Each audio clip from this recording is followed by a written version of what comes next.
사회 전체적으로 노년층 인구 비중이 높아지면 사람들은 미래의 의료비나 생활비 걱정 때문에 돈을 쓰기보다는 쌓아두려는 경향이 강해집니다. 이게 사회 전체의 소비를 위축시켜서 물가가 오르지 않는 그 디플레이션 압력을 가중시키는 중요한 원인이 됐죠. 동시에 늘어나는 연금이나 의료비 같은 사회보장 비용은 국가 재정에 엄청난 부담을 줬고요.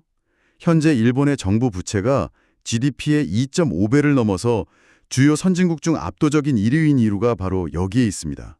이른 장기적인 경제 침체는 결국 사람들의 가치관까지 바꿔놓은 것 같아요. 자료에 나오는 사토리 세대, 초식남, 캥거루족 같은 용어들이 그걸 상징적으로 보여주고요. 명품이나 자동차 같은 물질적 소유보다 그냥 소소한 행복을 추구하고 치열한 경쟁이나 연애, 출세의 소극적인 모습들이요. 네, 아주 중요한 지점입니다. 그런 새로운 세대의 등장은 이런 경제 침체의 결과이면서 동시에 리스크를 감수하지 않고 소비가 활발하지 않은 사회를 만드는 침체의 원인이 되기도 하는 그런 복합적인 현상으로 봐야 합니다.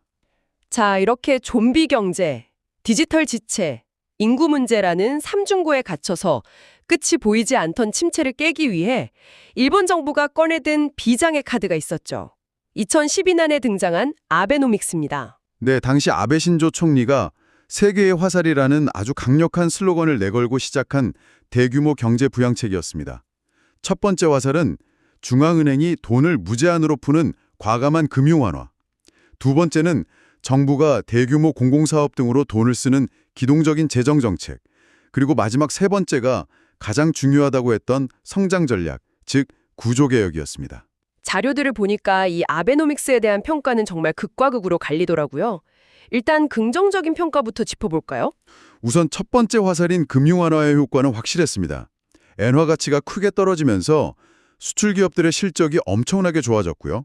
주가도 2배 이상 급등했죠. 네. 기업들 수익이 사상 최고치를 경신하면서 일자리도 늘어났고요.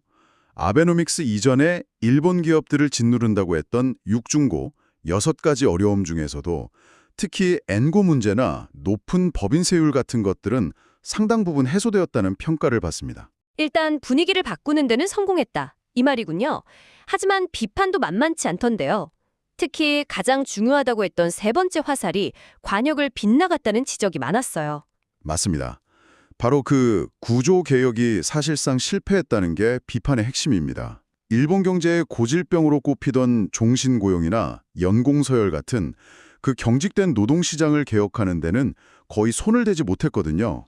그러다 보니까 기업들의